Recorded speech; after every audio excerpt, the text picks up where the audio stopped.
Hey, what's up, everybody? It is your favorite, or I guess also possibly least favorite, Ravens fan, AP. Today was the NBA trade deadline, and per usual, it just makes me a sad, sad sack of a man.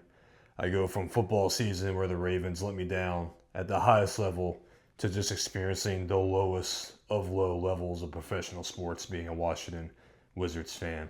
So, if I'm in a bad mood, it's because I actually just recorded another video ranting about the Wizards. So I'm not inherently in a bad mood about the Super Bowl. I gotta try to get out of that trade deadline mood and get back into football. But it is Super Bowl week. Uh, I gotta be honest. I'm not even sure what Super Bowl this is. I know it's the high 50s. um, but we got ourselves, obviously, a rematch from 2 years ago, Chiefs, Eagles. And I want to shout out my subscriber, Jace, who hit me up last night. It was like, hey, man, you got this Super Bowl preview coming. And to be honest, it wasn't really on my radar. I was definitely going to do a game reaction because I prefer to react to things versus like trying to predict them. But I'm not someone to turn anyone down. So I appreciate the support from Jace and from all my other subscribers who appear to be entertained by my football talk. So I really appreciate you guys. To get the elephant out of the room, we'll do a quick Ravens update real quick. It's been a crazy couple weeks in Ravens world. Tonight is the MVP vote. I wish I could have recorded this video after finding out whether or not Lamar wins his third MVP, but unfortunately, it doesn't start till 9. That probably won't get announced till like 10, right? Who knows? And Maryland's got a big game. Maryland basketball has a big game at 7, so I had to record before that.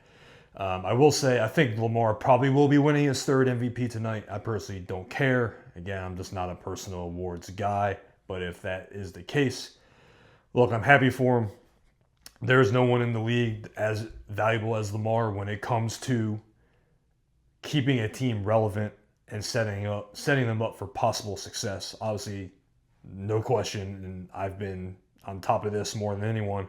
The postseason success has been unacceptable, or lack of success has been unacceptable, top down. But as far as a regular season award goes, that's what these awards are across all American sports. It's your value in the regular season, and it's hard to argue that he isn't one of the top 5 most valuable players every year.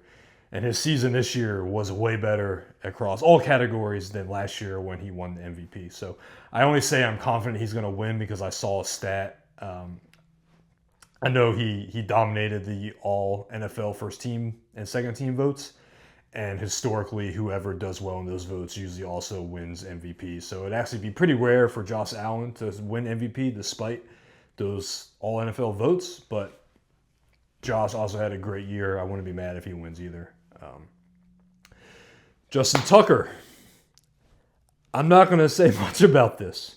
I'm a big let all the facts come out and then we'll see what happens guy. I really don't like judging things just off of, instant reaction and all that when it comes to serious things like this. I will say just NFL precedent, just speaking facts, not my personal opinions about it. Deshaun Watson did worse than what has been alleged of Tucker. Obviously similar things, but I believe his allegations were even worse. And that got followed by the biggest guaranteed contract in NFL history. So it's not necessarily something that is an automatic career ender. Now, obviously, Justin is coming up on the end of his career, and this was the worst season of his career, so the Ravens could just use this as an excuse to finally cut ties. This is the same franchise and fans that still love Ray Rice.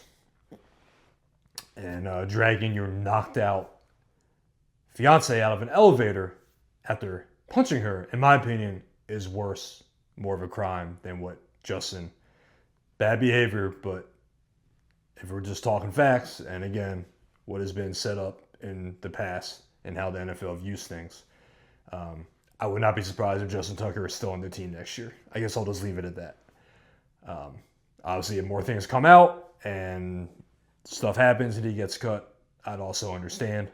Also, Robert Kraft got busted for all the same stuff, and people forgot about it 2 weeks later, and he still owns the Patriots. So, again, on the NFL level of punishable crimes, fortunately or unfortunately, this really just isn't that high. Okay, Super Bowl. No secret, America's not thrilled with the Super Bowl matchup, guys.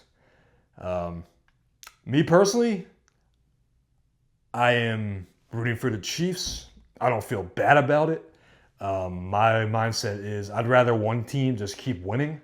It actually makes me feel better as a Ravens fan that it's not like multiple teams that are getting it done instead of us. If just one team keeps winning, then we're just in the boat with everyone else. Well, we're just stuck in the middle of a dynasty. What can we do? It's a little easier to swallow the pill if that's the case. Also, it's no secret, I don't like the Eagles. I don't like Eagles fans. Not personally, just like as fandoms go, we don't get along. And Eagles fans don't like Ravens fans. So it's not personal. It's a very regional thing. I'm from a part of Maryland, up 95, north of Baltimore, where Eagles fans actually do try to start to filter in. I went to school with Eagles fans. So we just don't get along. And it's different than the whole Redskins thing because a lot of Ravens and Redskins fans root for the same teams in other sports. I'm wearing the hat right now. You got Maryland football and basketball. There's a lot of Redskins fans that are Orioles fans. I'm sorry. The Commander's name, this might be the biggest news other than the Super Bowl, especially here in my region. The Commander's name is here to stay, and I thought this would probably be the case once they got on that heater and made the NFC Championship. Once that happens and once guys in that locker room like take pride in being a Commander, you can't really change the name after that. So to my DC fans who hated the name and wanted yet another change, unfortunately that's a success. Kind of ended that. Now I hoping for you guys you can still get the uniforms changed back to more of that classic look because I truly despise those Commanders uniforms. They went from a top tier uniform in all of sports. And I'm not even talking about the Indian on the helmet. I'm talking about the whole color scheme. The red is off. That W is just the lamest logo in the league. It's just terrible. Eagles fans and Ravens fans don't root for the same teams outside of football. So it really is just a straight up annoying. I think they're just annoying. And they think we're annoying too. Funny enough, though, the Bryce Harper era Phillies is a team that I always root for in the playoffs. I just find that team really likable. So, whatever, it can go all ways. But speaking of me not liking the Eagles, let's roll the tape real quick and see what this idiot said right about a month ago. A great way to kind of feel out sports playoffs. Ask a fan how they feel about their team. Eagles fans hate this team. 14-3. They hate them. They hate this team. Just wait for the Packers to get off to an early lead. The Boo Birds will come out in the first quarter. No doubt. I like the Packers.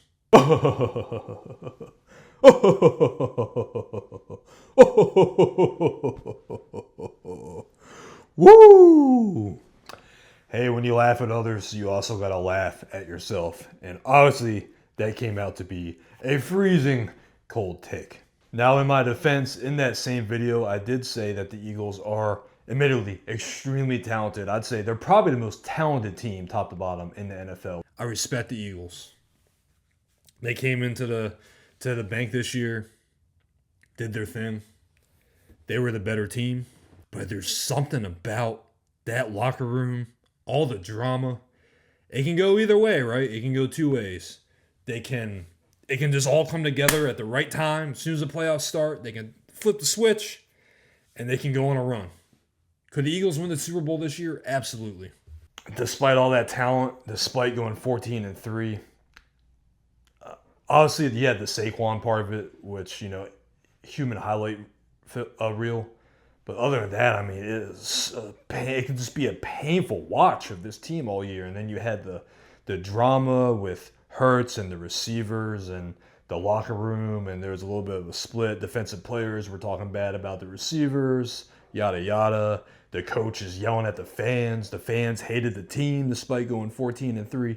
I just didn't think that with all that going on, they would be able to flip the switch NBA style once the playoffs started and just become a different team. Props, you guys did it. You flipped the switch at the right time, and you're 1 win away from the second Super Bowl of my lifetime for the Eagles. Obviously, can't forget that big upset of the Patriots.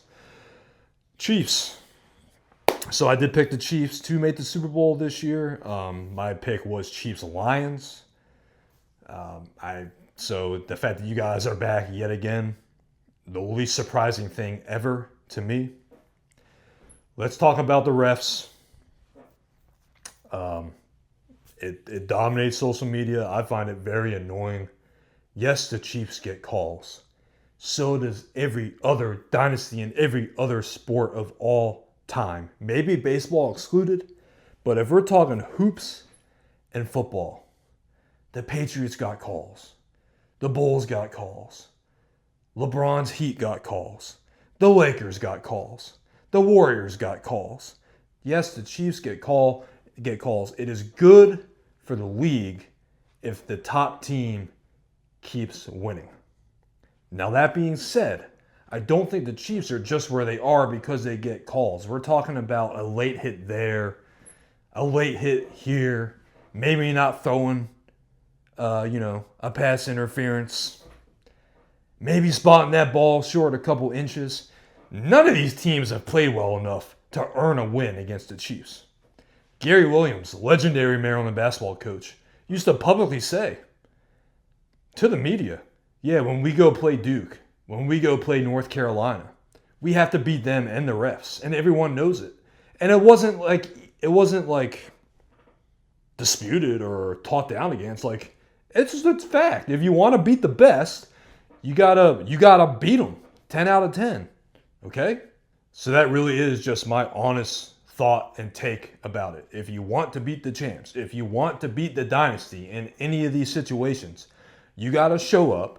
And hey, how about instead of like having a 3-point win performance, you have a 10-point win performance, and then you'll overcome whatever 1 or 2 calls they get. Okay? This is how it works. Let's just stop acting like we just started watching American sports for the first time. These are entertainment leagues. Okay? The games, I don't think they're fixed. I don't think it's rigged. I don't think there's a script. Look, the Chiefs went 15-2. Okay? Now, if they were 9-8, and then through the playoffs, they just started winning because of calls, that'd be a different story. All right? But all in all, we've got 14-3 against 15-2. Really, no one should be surprised that either of these teams are here. Okay, my prediction. 2 years ago, this became a shootout. I remember the Eagles got off to that hot start. I was not feeling good. I was like, bro, I can't believe I gotta listen to these Eagles fans on Facebook, bro, and I can't believe they're gonna blow out Patrick Mahomes. This is crazy. Chiefs came back, second half, huge fourth quarter, and obviously the Chiefs came out on top for Super Bowl number 2. I don't think it's going to be a shootout this year. I'm going to tell you why. First of all, the Eagles' offense is they don't try to trick you, right? We're going to try to get Saquon as many touches as possible. We're going to try to get him out in open space. And we're going to take strategic shots downfield with Jalen when we can. And oh, by the way, every 4th and 1, we're going to get an automatic first down.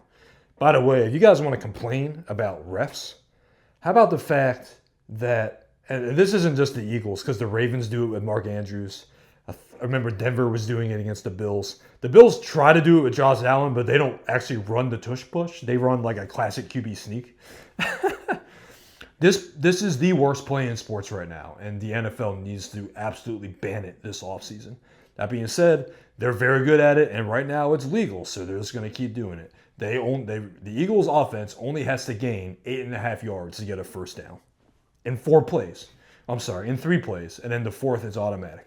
You give Andy Reid 2 weeks to find a way to take, not Saquon out of the game, but to minimize his effectiveness, to make it so Hurts has to hurt them downfield. I'm taking Andy Reid every time. I just am.